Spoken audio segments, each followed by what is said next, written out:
It's snowing. So what do? We stay home. So I have a shoot coming up and I need to prepare my sound stuff. I'm not filming, I'm just doing production sound for this project.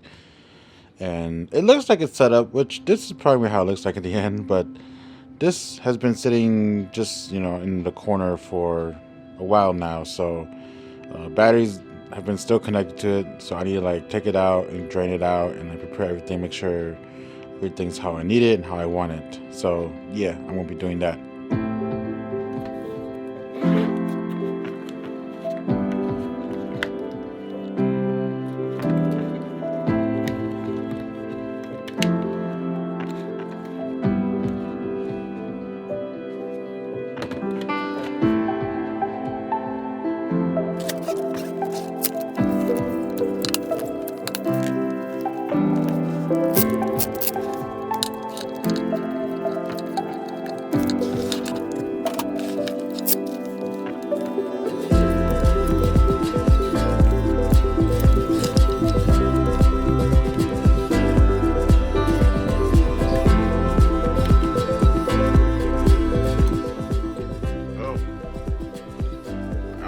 Lose that.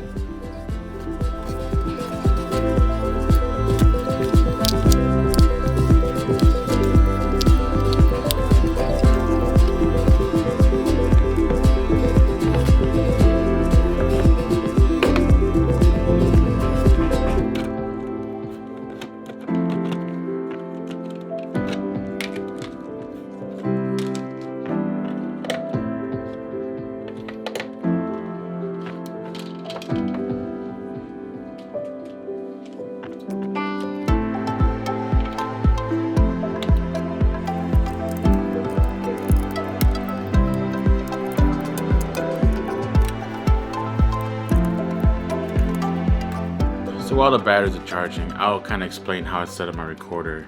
First off, I have the Zoom F8N. I don't have the Pro yet. I might get the Pro, we'll see. It is an expensive expense, so it ultimately depends if I want 32-bit float. That's literally it. But then I always run 2 SD cards. Right now there's none in here, but I always run 2 redundancy. Just because in case something happens, while I'm transferring one card, then I still have the other card for backup. My input 1, I run my boom on it, so it's connected to a low profile XLR that's connected to a coiled XLR that is being sent out of the bag. Then my 2 and 3 channels, those are my lavs, those are my Lectrosonics, so I run those. And then channel 4, I always change the channels afterwards. I might put the low profile XLR to 3.5 millimeter, just because I run Sennheisers also, just in case. And the same thing, channel 5, that'll be the second one, so my second Sennheiser. And then I have the last 3 channels, 6, 7, and 8, kind of free. So I just kind of put XLRs in there just to, have backup, whatever, if I need to use those inputs for some reason, or another gig real quick, whatever it might be.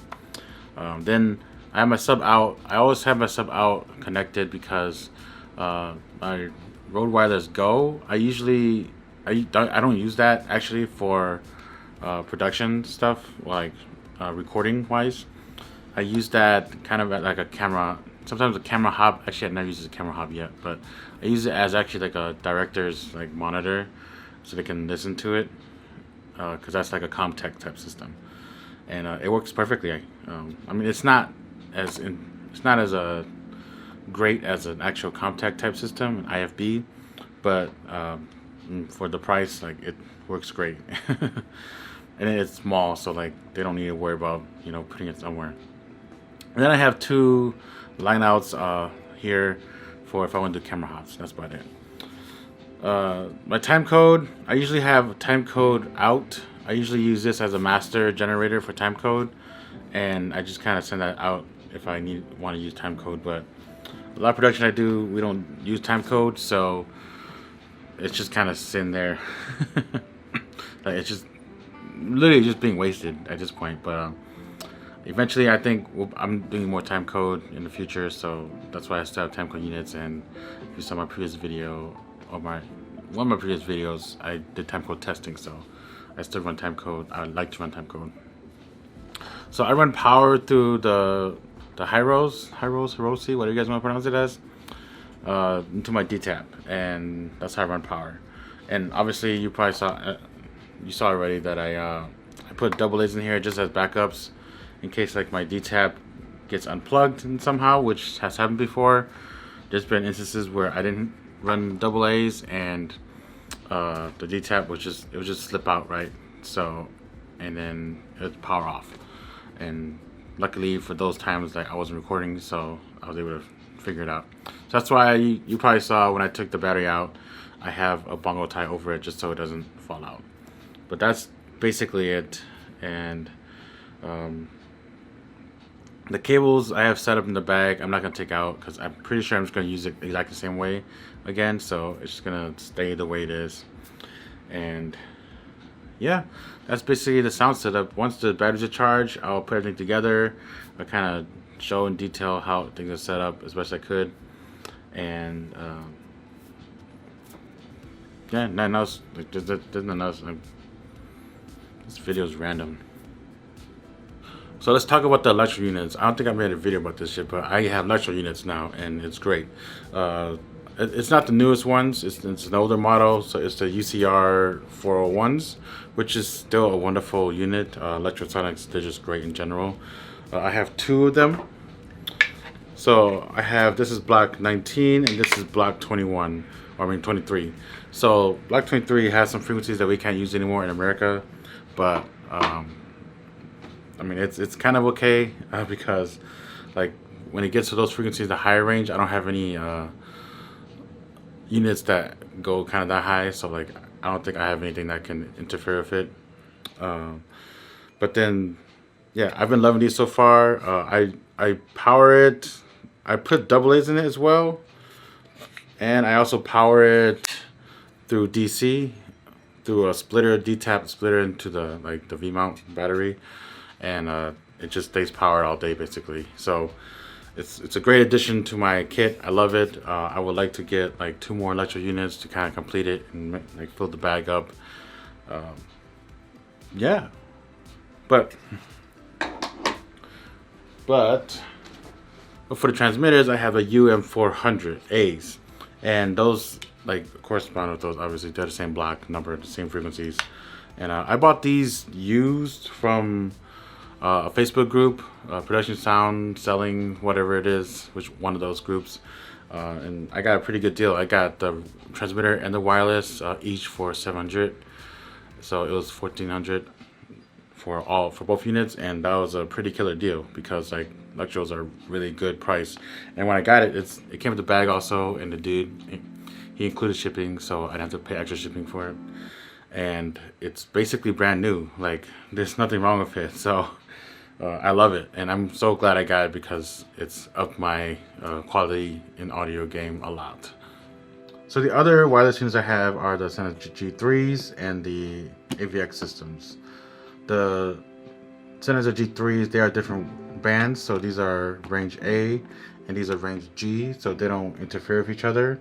And obviously the AVX systems are 1.9 gigahertz, so they're like not even in the regular frequency bands that we normally use. But I don't use these that much right now because I got the Lectros, like I said, and most of my sets I've been on has been school-related projects, so I was able to get other Lectro units as well, and these are just kind of like ultimate backups if I need to use them. I really don't like the form factor of the G3 units. Like, I wish I had more Lectros like I mentioned earlier, but then, like, you know, if you need to use it, it works perfectly fine, and there's a lot of great things about it. You know, it has good quality and stuff like that. It doesn't have obviously like RFI blockage that's very good, but you know, you use whatever you can, right? The AVX systems, I barely touch these anymore actually, so I'm thinking about getting rid of these. They have gone through quite the rigorous usage. I went through a whole feature film with these, and they work fine. You know, they're pretty good. A few things I found problem with these is that for some reason, I don't know if it's the digital wireless systems, but I've noticed in all of them, including my Rode Wireless Go, it would just like clip, like for no reason. You know, like it's, even though they're not clipping, the audio would just clip. So I don't know what is it with it, but I don't know if it's my luck or not. But I mean, these units are good. They're great. I love how the receiver is an XLR input. You can just plug it in, you know. But then for some reason, like, it just doesn't have the quality I want from it. And these are definitely not cheap units also, which is wild. Like, these are better units than these. It's just like this is a little smaller and thinner, which like I like a little more. These are obviously thicker. But then we'll see about these. Like, I've been using them as camera hops here and there, but not that much because I prefer using these. I can just change the battery right away instead of like relying on charging these batteries. So I might sell these.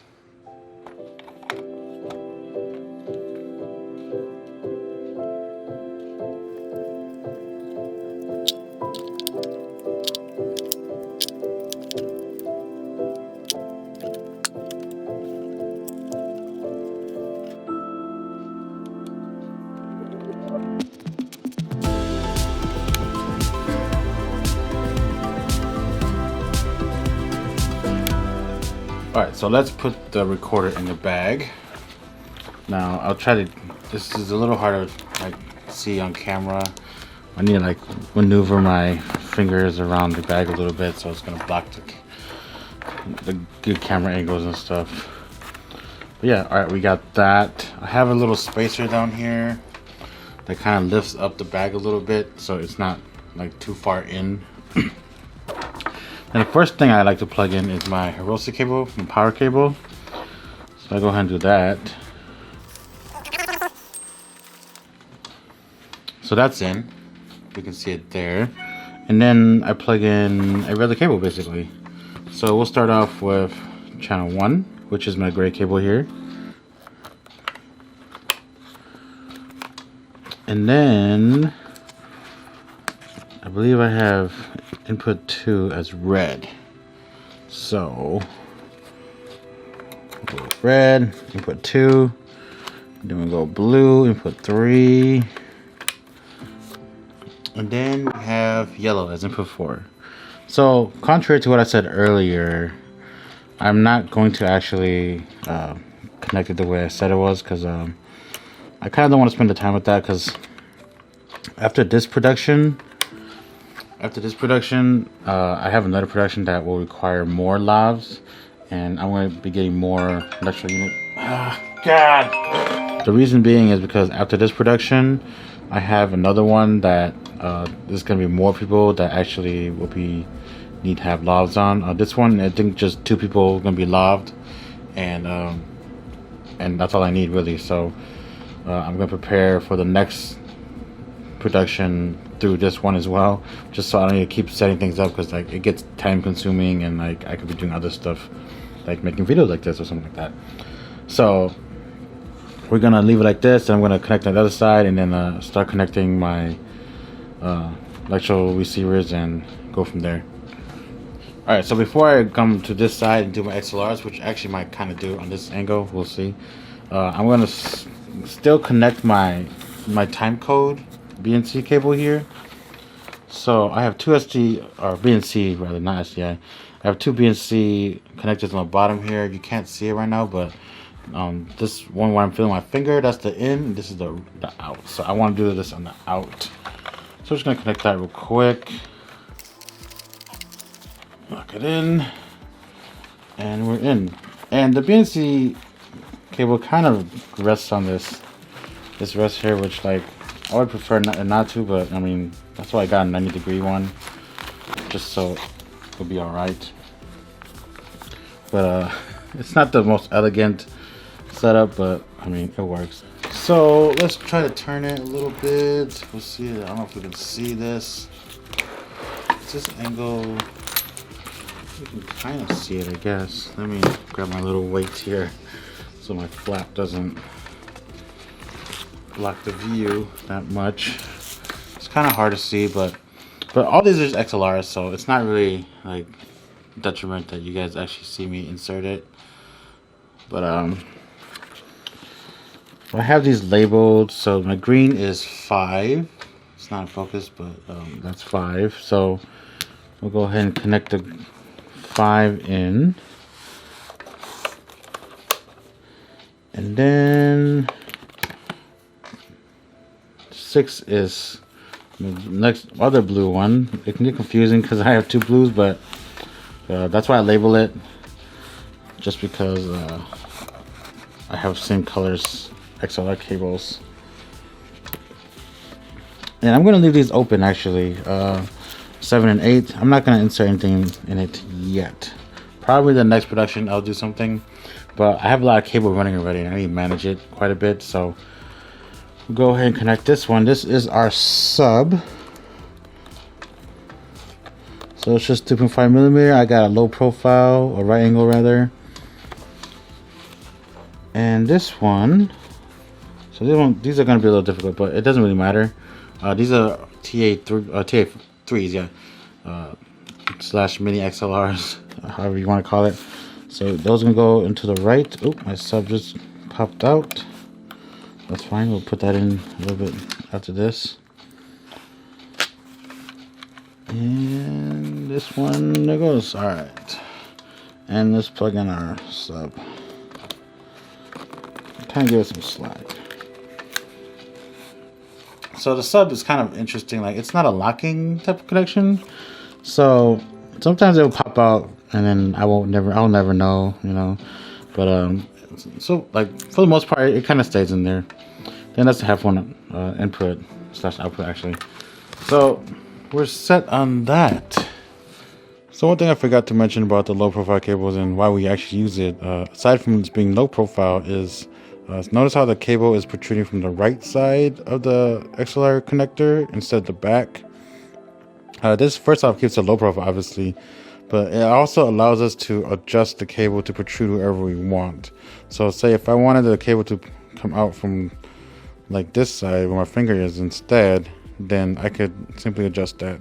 So in this case, it's going to be sitting up like this when I put my Lectro units in, so the cable kind of sends out to the left side of the recorder, and it gives us like more advantage and better cable management. Alright, so we're going to put the Lectro units in. First off, what I like to do at the beginning is I like to kind of take my cable out and dangle it over the little strap we have in the bag here, just so I know that it's going to be there. I don't exactly like put these in yet because I need space. So we're going to go ahead and actually put batteries into the Lectro units first. So we'll start off with this blue one.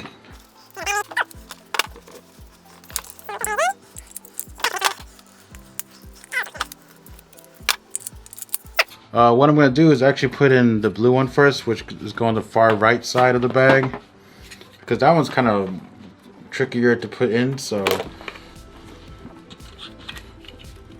I like to do that first.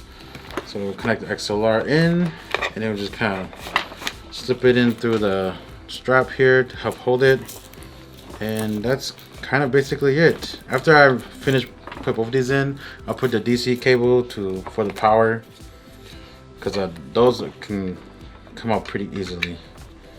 So here's our next Lectro unit. And on this side, which you cannot see, but let me try to zoom in and see if we can do anything with that. So the DC cable will kind of connect over here. So let's see if I can bring one in. So here we have one. And these aren't locking, so that's kind of a disadvantage. But that's why I put the AA batteries in, because like, if it falls out, I can like discover it later and just fix it. So here's our second one. We have our input 3 already, so now we have an input 2. So just have 2, like I mentioned earlier. Now let us close these up.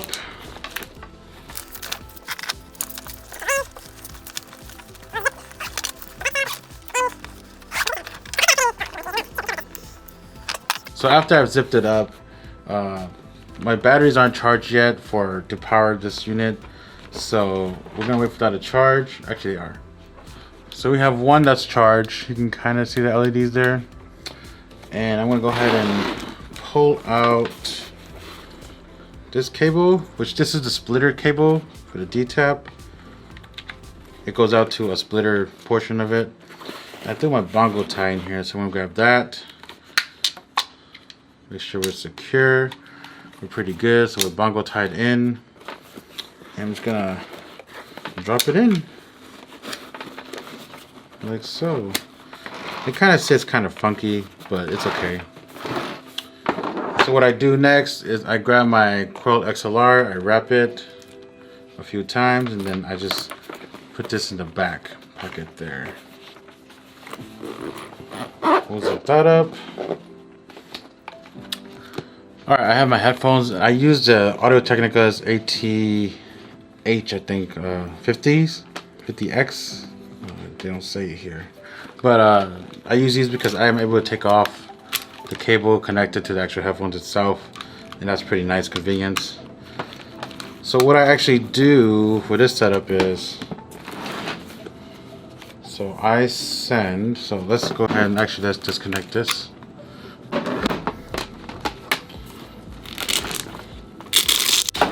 We'll open this.